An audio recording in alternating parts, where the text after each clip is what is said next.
Welcome back. आज की इस वीडियो में हम ये देखने जा रहे हैं कि ऑनियन स्किन का ऑप्शन क्या होता है, इसको कैसे इनेबल किया जाता है किसी भी लेयर के ऊपर, और इसके क्या फ़ायदे हो सकते हैं, और इसकी सेटिंग वगैरह कैसे कंट्रोल की जा सकती है। सब कुछ हम डिस्कस करने जा रहे हैं इस वीडियो में। तो इस वीडियो में कभी कभी मैंने ऑनियन स्किनिंग का लफ्ज़ इस्तेमाल किया है और कभी कभी ऑनियन स्किन इस्तेमाल किया है। तो ये दोनों इंटरचेंजेबल हैं मेरे पॉइंट ऑफ व्यू से। कई प्रोग्राम्स में इसको ऑनियन स्किनिंग कहा जाता है और इस प्रोग्राम में ये ऑनियन स्किन कह रहे होते हैं। तो चलें स्टार्ट करते हैं ऑनियन स्किन के बारे में जानना। अभी मैंने यहाँ पे हर फ्रेम के ऊपर एक डिजिट लिखा है, 1 से 9 तक काउंटिंग लिखी है। इसको लिखने के लिए भी मैंने ऑनियन स्किनिंग का इस्तेमाल किया है। और अभी आप यहाँ पे अगर इसको एनिमेट करें तो आपको नहीं पता कि इसके अगले वाला जो फ्रेम है वो किस जगह पे आपको नज़र आएगा, आपको नज़र नहीं आ रहा। तो ऑनियन स्किनिंग एक ऑप्शन होता है यहाँ पे, यहाँ से आप इनेबल कर सकते हैं किसी भी लेयर के ऊपर, या यहाँ से इनेबल कर सकते हैं। दोनों जगह से आप इनेबल कर सकते हैं। जैसे ही आप इनेबल करेंगे तो आपको अगले और पिछले फ्रेम नज़र आना शुरू हो जाएंगे। यहाँ पे पिछले फ्रेम नज़र नहीं आ रहे बिकॉज हम बिल्कुल एंड वाले फ्रेम के ऊपर हैं। हम जैसे ही आगे जाएंगे तो देखें हमें पिछला फ्रेम रेड की सूरत में नज़र आना शुरू हो गया।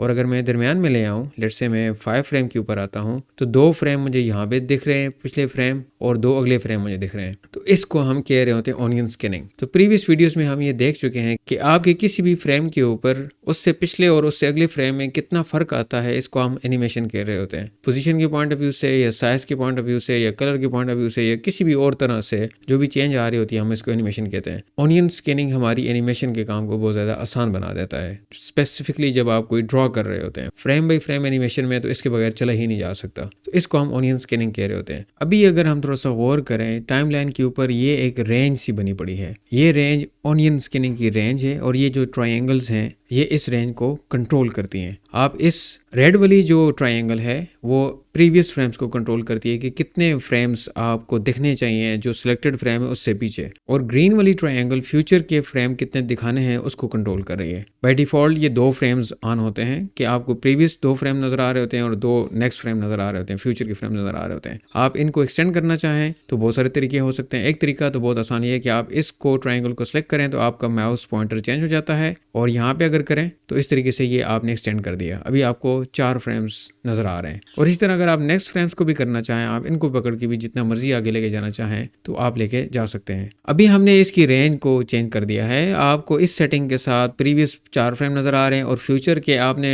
15 फ्रेम्स आगे कर दी हैं, तो 15 फ्रेम्स फ्यूचर के नजर आ रहे हैं। आप जैसे जैसे इस कर्सर को यहाँ पे स्क्रब करेंगे तो ये ऑनियन स्किनिंग की रेंज भी उसके साथ मूव करेगी। तो यहाँ पे अगर फ्रेम होते तो वो भी हमें यहाँ पे डिस्प्ले हो रहे होते, बिकॉज यहाँ पे कोई ड्राइंग ही नहीं है, तो इस वजह से ये कैनवस हमारा खाली नज़र आ रहा है। तो आप इन ट्रायंगल्स को छेड़ के ऑनियन स्किन की रेंज को कम या ज़्यादा कर सकते हैं। इसके अलावा यहाँ पे भी सामने बटन मौजूद होते हैं। यहाँ से भी आप सिलेक्टेड फ्रेम के रेफरेंस से फ्रेम्स को ऐड या कम ज़्यादा कर सकते हैं ऑनियन स्किनिंग में। फॉर एग्जांपल यहाँ पे अगर मैं माइनस के ऊपर क्लिक करूँगा तो ये प्रीवियस जो फ्रेम मुझे नज़र आ रहे हैं उसमें एक कमी कर देगा, उसकी रेंज में एक फ्रेम कम हो जाएगा। तो मैं यहाँ पे भी क्लिक करता हूँ, देखिए एक फ्रेम मेरा कम हो चुका है, 1 गायब हो चुका है। और इसी तरह यहाँ पे ये 2 बटन नज़र आ रहे हैं, ये फ्यूचर के फ्रेम्स को कंट्रोल कर रहे हैं। प्लस करने से मेरी रेंज बढ़ती जा रही है पर फ्रेम। एक दफ़ा दबाने से एक फ्रेम मेरा बढ़ रहा है। देखिए मैं कितनी दफ़ा दबाया और ये फ्रेम उतना बढ़ चुका है। तो यहाँ पे भी सेटिंग है और नीचे भी सेटिंग है। जो आपको आसान लगती है आप सारी सेटिंग ये इस्तेमाल कर सकते हैं। देन यहाँ पे एक और बात नोटिस करें कि ये जो फ्रेम है ये थोड़ा शोक है, या डार्क है, या ओपेक है, और उससे प्रीवियस फ्रेम थोड़ा कम